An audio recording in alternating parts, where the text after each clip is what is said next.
Hohen, what are you wearing right now? The Oilers jersey. Why are you wearing that? Because we just made a massive trade. What did you trade? The Oilers have acquired Mattias Ekholm and a 6th round pick, which I don't really care about. But Mattias Ekholm, which is a very good defenseman that I've been wanting to get on the left side on the Oilers for a long time, in exchange for Tyson Barrie, Reid Schaefer, 1st round pick, and a 4th round pick, I believe. Yeah. Wow, you guys gave up a lot, hey? I mean, I know you guys needed a defenseman, but that seems like a huge package for the Oilers to pay to get a guy like Mattias Ekholm. This guy's 32 years old. I mean, he's got some experience. He's been in the playoffs before, and he is a big body player, 6'4", huge 215-pound player. But to give up your number 1 puck-moving defenseman and a 1st pick plus a prospect, don't you think that's a little steep? It is, but I'll explain to you why this will improve our team. Number 1, Tyson Barrie is a very good defenseman. He has a very good year right now in the power play. But keep in mind, he's been getting all these points on the power play with McDavid, Draisaitl, all these players. You can just throw Bouchard up there. It'll be fine. And then Mattias Ekholm is a big guy, 6'4" defenseman. He is a terrific two-way defenseman. He can he can make a very good first pass. He can also play a shutdown role as well. And that's what we really needed on this team. We need a big-sized defenseman that can kind of skate a little bit and that can shut down players. In all honesty, I will say it is a huge defensive upgrade to get a player like Mattias Ekholm over Tyson Barrie. I mean, the guy is way more responsible in his own zone.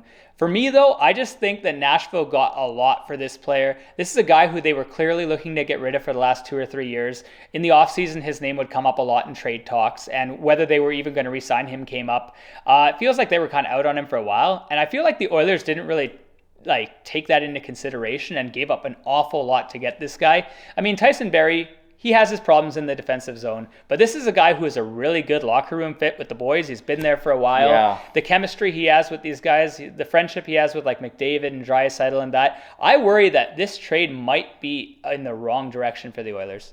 That I can't argue with. That was the only thing I really worried about trading away Tyson Barrie, just because of his locker room presence is very big. Evander Kane, Connor McDavid, Draisaitl, these guys were tight in the locker room. That's like the core, yeah. It's the core, and you just take away one of your big close buddies out your trade them away, and even Puljujarvi was pretty close in the locker room as well, apparently. So you take out Tyson Barrie, who's apparently really funny in the locker room and stuff like that, a very good locker room guy. It's gonna change the team for sure. However, it allows Evan Bouchard to finally have that power play opportunity, kind of like how Noah Dobson had that opportunity to be a power play guy in Islanders. So this should help him. See, I'm not against the Oilers trading away picks and going all out, because I mean, right now, if I'm Edmonton, as much as I don't want them to win because I hate the Oilers, but if I was Edmonton, I would be doing everything in my power right now to go out and get whatever I physically could to give this team a chance. This is like the window they're looking for. McDavid's in his absolute top prime form right now. Draisaitl's doing pretty solid himself. This team is offensively really strong in their top 6. I just can't understand why they wouldn't go more all out. But I think if you're giving away a first-round pick and prospects and Tyson Barrie, I think I would have just tried to find a way to get a guy like Jakob Chychrun instead.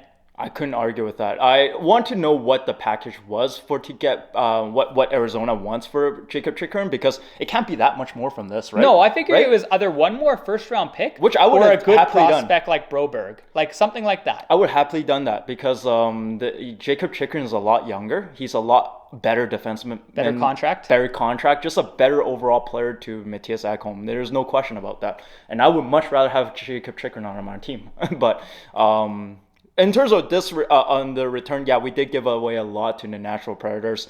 The Reid Schaefer. What do you think about Reid Schaefer? I think he's probably a career 4th-liner player or an AHLer. I don't really think that's the big part of the trade that's a loss. Obviously, it's more the first-round pick, which is most likely going to be in the 20s somewhere, and then Tyson Barrie. Yeah, I feel like the biggest loss in this trade actually is Tyson Barrie, just for the locker room fit. But the picks, I was not worried about getting rid of it. It's fine to get rid of the picks. It's going to be a 20-something. It's projected to be in the 20s, which is not going to be very impactful anyways. And Reid Schaefer, like Scott said, is a 4th-liner. We already have one of those players in Ryan McLeod, right? Yeah, exactly. You only have so much room on the team. So yeah, and the team is in a win-now window. We have no time for prospects at this point. So that leaves me to wonder, Do you think the Oilers are done, or do you think they're going out to make another move for, say, another defenseman? I don't know. Holland is kind of a weird GM. I'm not a big fan of his moves usually, but I hope he makes another move. But preferably, I want a right winger. I want a guy that can score some goals. Do you have anyone in mind that you think the Oilers could physically still obtain? I want Hoffman, but the thing is, I want him at like cheap. I think he would be cheap. Honestly, if you're getting Hoffman from Montreal, they're likely going to retain 50% for you, and it's probably not going to cost you more than like a second round. Because pick. if you think about what the Oilers need, actually, they need a trigger man. We don't really have a trigger man on the team. We don't have a guy that can be like, oh, I get a puck, I just shoot.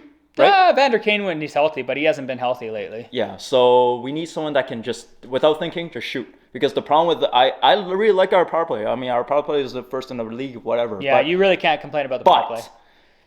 I have a lot of problems with the team, holding on to the puck too long, wait for a pass, always passing the puck around, finding a perfect play rather than just shooting the puck. It annoys me. So, how much do you think not having Tyson Barrie on that power play, since it is, like you said, the league's best power play, do you think that's going to bring it down at all, or do you think that they're going to have Bouchard seamlessly fill in? I think Bouchard should be able to fill in, but the thing is, he's going to take him a little bit of time to get used to the unit. My concern is I think Bouchard has a lot better of a shot than Barrie, but I don't know if that'll end up making the power play better or worse, because I feel like he might take too many Bouch bombs, from the point where he loves to just wind up, and it might not give you the same opportunities you had down low before with like Draisaitl and Nuge. Yeah, the shot-wise, Bouch is better, but the thing is, he's not a puck-moving defenseman. That's what I worry about, that he might just fire too much. Tyson Barrie has had a lot of experience playing on those Colorado team, right? Mm-hmm. Where he was an elite. He knew he was the second fiddle. Yeah, he's like passing to Nate McKinnon, Rantanen, those guys. Yeah, he was a puck-moving defenseman. He can skate the puck. Bouchard can't do that. But actually, the weak point with Bouchard's game is his skating. I don't really like his skating. He's a slow skater. That's been his knock since he was drafted. Which is honestly why I would have been okay with trading him away. So it's unfortunate, but it is what it is. Yeah, I'm gonna make the prediction. I don't think Edmonton's done yet. I feel like the pressure's gonna get to Holland, and he's gonna make another move, whether it's for a right shooting defenseman or a right winger. Yep. But guys, I hope you guys enjoyed this video, and I hope you guys have had as much fun as we have with all the crazy trades going on lately. It's been absolutely wild, and we look forward to more. So if you enjoyed, feel free to like and subscribe, and we'll talk to you next time. Take care. Take care. Bye.